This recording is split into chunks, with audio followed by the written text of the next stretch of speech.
Dog Nation, Jackson, Janet's greetings and welcome to your Daily Dose of Donkey with Ginger. It's your boy, the Viking Donkey, bringing you some nonsensical Steelers talk. I'm all by myself this weekend, kind of my own choosing, because there's really nothing to talk about. I mean, this is one of the worst off-season weeks, as there's nothing going on, no news whatsoever. You have to make your own news. People can be upset at George Pickens type news. People can be upset at Ben Roethlisberger because he decides to say prime Aaron Rodgers is better than prime Patrick Mahomes, just trying to give a feel to his own thing. And then LaShawn McCoy calls him out on saying, why does he even feel like he's uh, has the credentials to weigh in on this type of thing. And there's just shots getting fired by everybody because everybody has to have hot takes. Everybody has to be the person talking, the person getting talked about. So if you want to hear about that stuff, go right ahead. But really, football news wise, man, it's a dead week. No moves getting added by the Steelers. No crazy trades that we know of happening yet. Uh, no real surprises in the off-season boring week. I mean, there's probably maybe one or two more of these, but this is one of the worst times to be.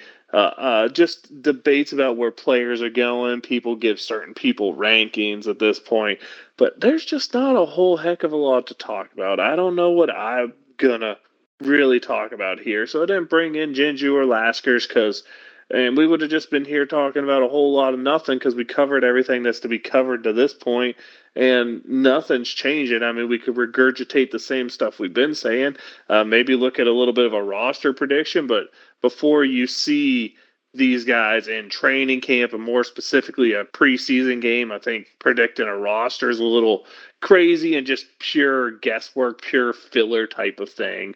I mean, there's some movement you'd like to see. There's some guys you like, but you never know. Injuries shape a roster as much as anything else. I normally will, and at some point I will give a way too early off-season roster prediction to get the filler in there, have the filler episode. But I don't think that's this week. This week I'm just going to have an open, candid talk about the football things, the boring things, the why don't they do those things, like I guess we could talk about what is seemingly full-heartedly collusion by the NFL after the Deshaun Watson guaranteed contract. And to be honest, why is football like one of the few sports where contracts aren't guaranteed? These guys put their bodies on the line. They should be given a paid for what they're worth, and injury shouldn't cost them, or being left out shouldn't really cost them. I don't like the fact that these guys don't get guaranteed contracts. I think the NFLPA needs to do better for their people, especially after they learned that really owners kind of went super hardcore against guaranteed contracts after Deshaun Watson finally gets one.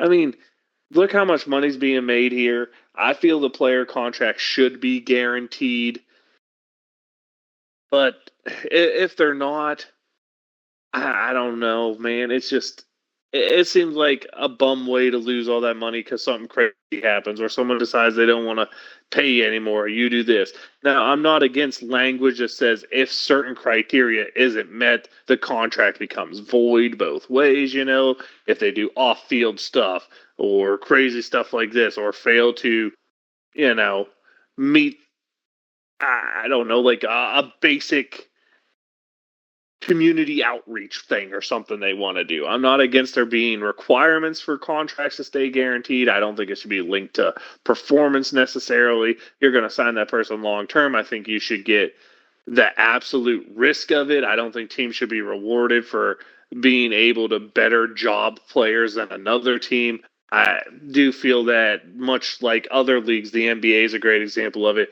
There should be a contract relief for an injured player, that player who's injured doesn't count against your cap that year, but you still have to pay them, and then you can pick someone else up to fill in the slot. I feel injury exemptions should be a thing that's added as well, because let's say you sign someone to a 6-year contract, all of a sudden they get hurt, they're done, career's over.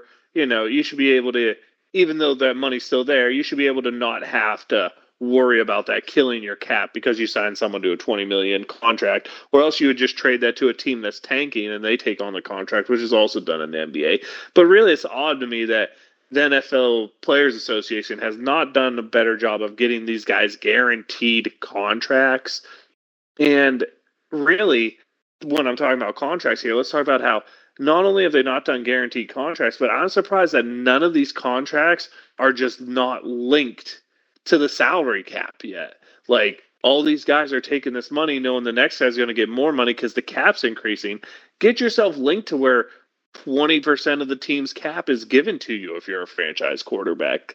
It's really weird to me that those things haven't happened yet. And I guess this is a good time as any to talk about those, the way I feel about contracts and stuff. And let me know if you guys feel different in the comments, because I think this is a really cool topic and maybe it can be brought up again, is why are the contracts not guaranteed here? How can the Players Association do better to get these players more guarantees in the contract? And if guarantees get into the contracts, what kind of safety nets need to be provided for the teams? Things like maybe it's voidable after a year if the player doesn't play, career-ending injury type of thing, or maybe it's just a salary cap relief. Because let's not act like the NFL isn't making enough money that they could afford to just take a hit if a player can't play. Just write it off. It doesn't count against the cap, so the team can still be as competitive. I think there's really cool ways to go about this that gives more power to a player, gives more money to a player, and guarantees the money they have, and then they have that guaranteed contract, which of course, if they don't show up for work, get taken out. It's not like it's guaranteed if you just run away, you still have to show up and do the things. That's why there should be some type of void language in the contract, though I don't think it should be too harshly done. But yeah, go ahead, let me know what you think about that. Let me know if you think this is something even worth talking about. Well, if you listen this far into the episode, clearly you do think it's worth talking about, or you probably just turned it off and said, whatever, dude. But now let's get to the list for this week. This week, I want to do top 3 songs that make me think Steeler football is absolutely happening, is about to go crazy, or things like that. And to me, of course, I think I'm not sure the order they should be in, but we'll start at the bottom. I'll tell you the one that I think is number one is the one at the top. But we'll start at the bottom. The third-ish song is Back in Black. AC/DC definitely makes me feel a little bit ready to play some, Steeler football. It got really close. The close consideration here to be the other third song for me was "We Ready" by Archie. That song just gets me hyped for everything, and yeah, I've heard it. You hear it every time you go to a Steelers game. I don't know if they still do, but actually, last time I went, they did, which was last year. So, very possible that's there. Number 2, of course, you got to get ready. You got to get in the zone with the Renegade for the defense. The fourth quarter, the steel curtain type of shutdown is about to happen, right? The vintage throwback. They're going to play the highlights of people getting wrecked on the Jumbotron, so that has to be up there. And number 1 for me, without a doubt, is Black and Yellow by Wiz Khalifa, man. We talked about how it's in my pregame hype up just last week or the week before. Without a doubt, Black and Yellow has to make it, because you know what it is. That's all you have to know. That's all it has to be. That's my list. Go ahead, leave me a comment with your list of the songs that make you feel you're ready for Steeler football, or just ready for football, or it just the songs that get you vibing, I guess is a good way to say it out there, right? That just gives you them good, happy football vibes. I guess it's time now. Let's do a shout out.